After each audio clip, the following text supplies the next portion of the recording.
अरे हमारे जगन्नाथ जी ऐसे बच्चों की तरह क्यों रो रहे हैं? आइए देखते हैं इस कथा में। जगन्नाथपुरी के पावन धाम में कर्माबाई नाम की एक वृद्ध महिला रहती थी। उनका हृदय वात्सल्य भाव से भरा हुआ था। वे भगवान जगन्नाथ को जगत का स्वामी नहीं बल्कि अपना छोटा सा बालक मानती थी। कर्माबाई का एक नियम था, वे रोज सुबह ब्रह्म मुहूर्त में उठती और बिना स्नान ध्यान किए सबसे पहले अपने लाडले ठाकुर जी भगवान जगन्नाथ के लिए बड़े ही प्रेम से बाजरे की खिचड़ी बनाती। खिचड़ी तैयार होते ही वे थाली परोसती और पुकारती, मेरे नटखट देख, मैं तेरे लिए तेरी पसंदीदा खिचड़ी लाई हूँ, और भगवान को थाली में भोग लगाती। थोड़ी ही देर में भगवान खिचड़ी खा लेते और थाली साफ हो जाती। एक दिन ऐसा हुआ कि भगवान जगन्नाथ ने बालक का रूप धारण कर कर्माबाई के घर आए और कहा, माँ, क्या तुम मुझे भी खिचड़ी दे सकती हो? कर्माबाई मुस्कुराई और कहा, क्यों नहीं, आओ बैठो, अपनी खिचड़ी खाओ।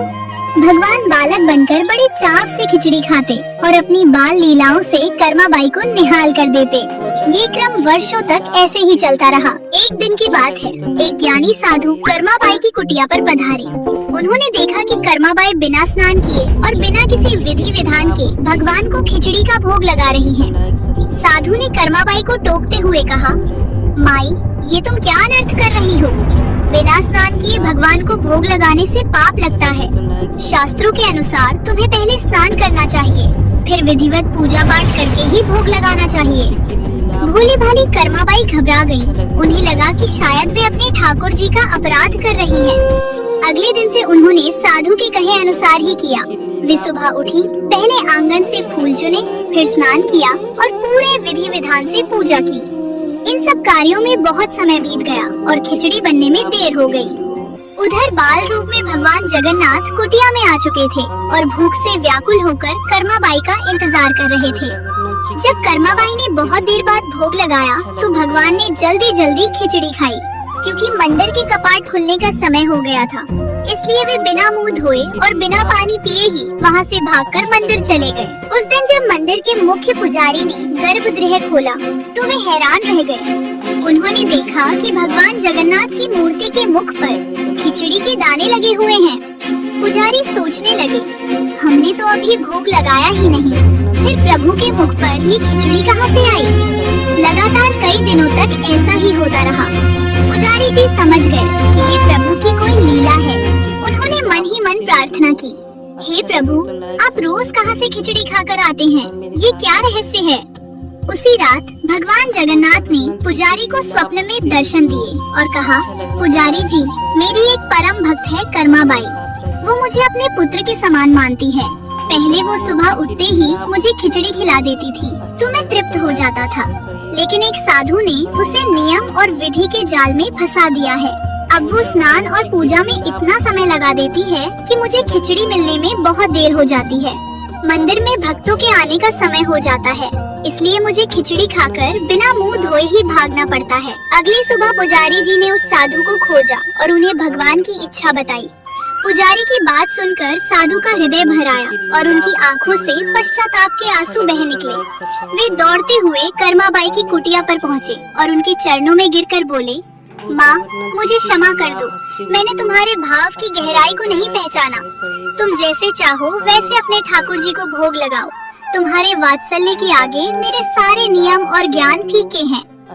साधु के जाने के बाद कर्माबाई ने फिर से अपनी पुरानी दिनचर्या अपना ली।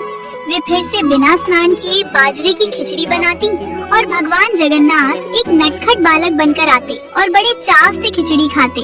ये प्रेम का सिलसिला कई वर्षों तक चलता रहा। फिर वो दिन आया जब कर्माबाई का शरीर शिथिल पड़ गया और उनके बैकुंठ जाने का समय निकट आ गया। कर्माबाई अपनी खाट पर लेटी थी, उनमें उठने की भी शक्ति नहीं थी। तभी रोज की तरह बाल रूप में भगवान जगन्नाथ उनकी कुटिया में आए। बालक ने रुधे गले से कहा, माँ, आज मुझे खिचड़ी नहीं खिलाओगी? देख, मुझे कितनी भूख लगी है, उठो ना माँ। कर्माबाई ने अपने कांपते हाथों को उठाया और अपने प्यारे कन्हैया के आंसू पोंछे। उन्होंने एक शीर स्वर में कहा, मेरे लाल, अब माँ के जाने का समय हो गया है, तू रो मत। तेरी ये आंखें नम मुझसे देखी नहीं जाती। भगवान जगन्नाथ बाल रूप में वहीं कर्माबाई के सीने से लगकर रोने लगे, जैसे एक बच्चा अपनी माँ के बिछड़ने पर रोता है। और उसी भावपूर्ण वातावरण में भगवान के उसी बाल रूप को निहारते हुए कर्माबाई ने अपने प्राण त्याग दिए और उनका जीवात्मा प्रभु के श्री चरणों में विलीन हो गया। उधर मंदिर में एक अद्भुत और विस्मयकारी घटना घटी। जिस पल कर्माबाई ने प्राण त्यागे, उसी पल मंदिर में विराजमान भगवान जगन्नाथ की मूर्ति की आंखों से अविरल अश्रुधारा बहने लगी। ये चमत्कार देखकर मंदिर के पुजारी और स्वयं पुरी के राजा भी घबरा गए।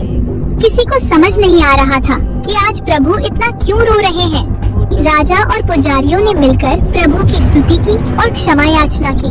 तब उसी रात भगवान जगन्नाथ ने राजा के स्वप्न में आकर दर्शन दिए। स्वप्न में भी प्रभु की आंखें नम थीं। उन्होंने राजा से कहा, राजन, आज मेरी माँ कर्माबाई मुझे छोड़कर चली गई। वो जब तक थी मुझे अपने हाथों से खिचड़ी खिलाती थी। आज उसके जाने के बाद मुझे ऐसा लग रहा है जैसे मैं अनाथ हो गया हूँ। अब मुझे रोज सुबह उस प्रेम और वात्सल्य से बाजरे की खिचड़ी कौन खिलाएगा। राजा का हृदय ग्लानि और प्रेम से भर गया। वे सोचने लगे कि हम महलों में रहकर सोने चांदी के बर्तनों में 56 प्रकार के व्यंजन परोस कर भी प्रभु को वह सुख नहीं दे पाए जो कर्माबाई ने अपनी टूटी हुई कुटिया में दिया। उस बूढ़ी माँ का निस्वार्थ प्रेम मेरे सारे राजसी वैभव से कहीं बड़ा था। प्रभु को पकवान नहीं, माँ का वह दुलार चाहिए था। अगली सुबह राजा ने मंदिर प्रांगण में सभी पुजारियों और सभासदों को एकत्रित किया।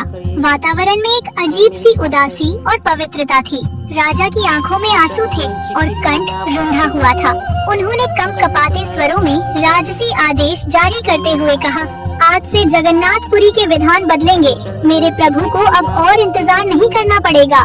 राजा ने घोषणा की, आज से भगवान जगन्नाथ को राजसी 56 भोग बाद में लगेंगे। सबसे पहले ब्रह्म मुहूर्त में माँ कर्माबाई की याद में बाजरे की खिचड़ी का भोग लगाया जाएगा।